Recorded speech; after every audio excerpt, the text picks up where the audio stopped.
क्यों देवऋषि नारद ने अपने ही आराध्य श्री विष्णु को श्राप दे दिया। इसके पीछे का कारण आखिर क्या था?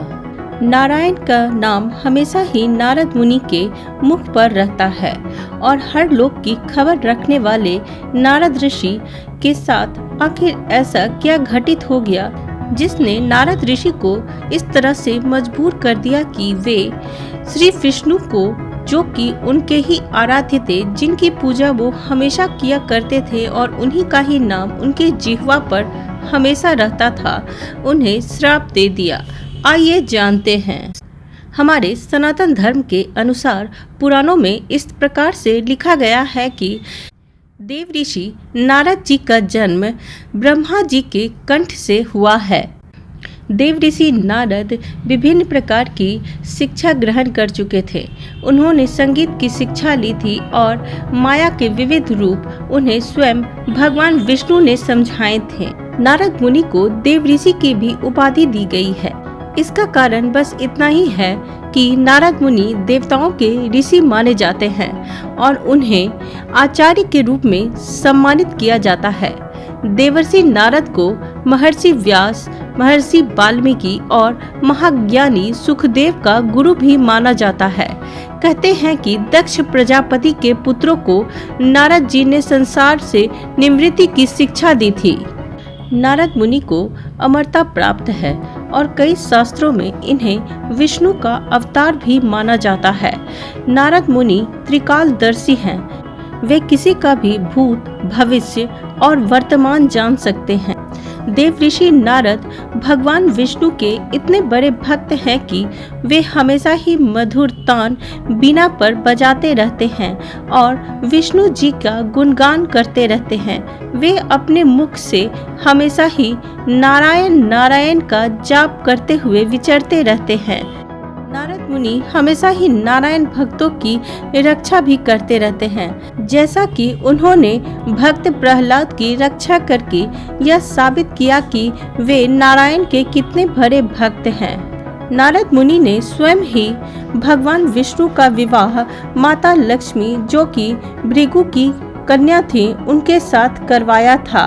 वे ब्रह्मा के पुत्र तो हैं ही, साथ ही 12 महाजनों में से भी एक हैं। भगवत गीता के अनुसार तो नारद मुनि अपने पिछले जन्म में गंधर्व थे और उन्हें पृथ्वी पर जन्म लेने का श्राप मिला था।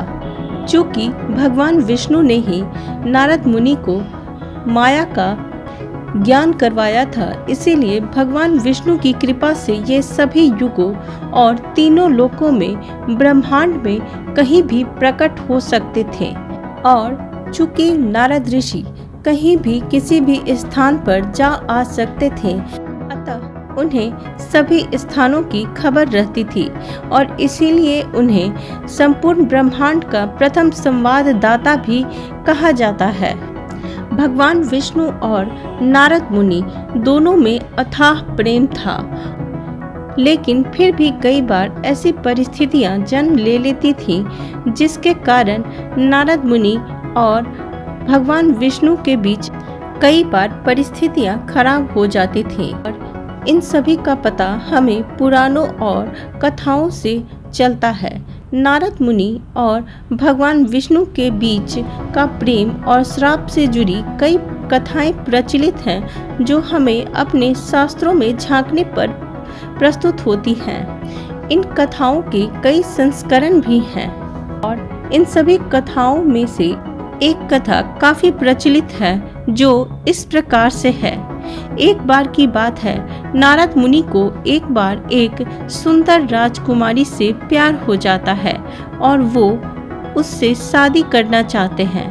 राजकुमारी के स्वयंवर में शामिल होने के लिए नारद मुनि सोचते हैं कि अगर उसका चेहरा भगवान विष्णु के समान ही सुंदर हो जाए तो राजकुमारी उन्हें जरूर ही वरमाला पहना देगी। इसीलिए वे एक दिन के लिए भगवान विष्णु से उन्हीं के समान का कांति और आभा वाला मुख की गुहार करते हैं। इस पर भगवान मुस्कुरा करके हंस देते हैं और नारद मुनि को तथास्तु का वरदान देकर के उन्हें एक रमणीय चेहरा प्रदान करते हैं। लेकिन इसी बीच भगवान विष्णु को एक शरारत सूझ गई थी। उन्होंने देव ऋषि नारद का मुख एक वानर के रूप में परिवर्तित कर दिया, जिसके कारण स्वयंवर में नारद ऋषि का काफी उपहास हुआ। इस पर नारद ऋषि काफी क्रोधित हो गए और पुनः भगवान विष्णु के पास वैकुंठ धाम पहुँचे और विष्णु भगवान के इस शरारत पर देवर्षि नारद नाराज होते हुए भगवान विष्णु को श्राप दे देते हैं।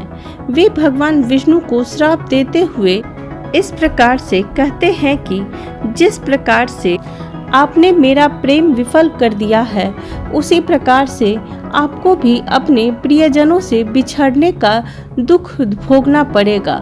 साथ ही जिस वानर जाति का उन्होंने उपहास किया है, केवल उसकी ही मदद से वे अपनी पत्नी को खोज पाएंगे। माना जाता है कि नारद मुनि के दोनों ही श्राप फलीभूत हुए। भगवान विष्णु को राम के रूप में पृथ्वी पर अवतार लेना पड़ा और उन्हें माता सीता का भी वियोग सहना पड़ा था। इसके अलावा उन्हें वानरों की भी मदद लेनी पड़ी थी। उन वानरों की मदद से ही वे माता सीता का पता लगा पाए थे और रावण को हरा करके उन्होंने पुनः माता सीता की प्राप्ति की थी। और इस प्रकार से हमने जाना कि भगवान विष्णु ने श्री राम का अवतार क्या नारद जी के श्राप के कारण ही लिया था। कई ऐसी घटनाएं होती हैं जो एक नई घटना का उत्सर्जन करती हैं, जिनके बारे में हमें पता ही नहीं होता। नहीं तो क्या ये संभव था कि भगवान विष्णु के परम भक्त नारद भगवान विष्णु को ही श्राप दे देते। हमारे ब्रह्मांड में कोई भी घटना घटती है तो उसके पीछे कुछ न कुछ कारण होता है, वह घटना व्यर्थ ही नहीं घटती। इसीलिए हमें हर एक परिस्थिति में भगवान और अपने आराध्य पर हमेशा ही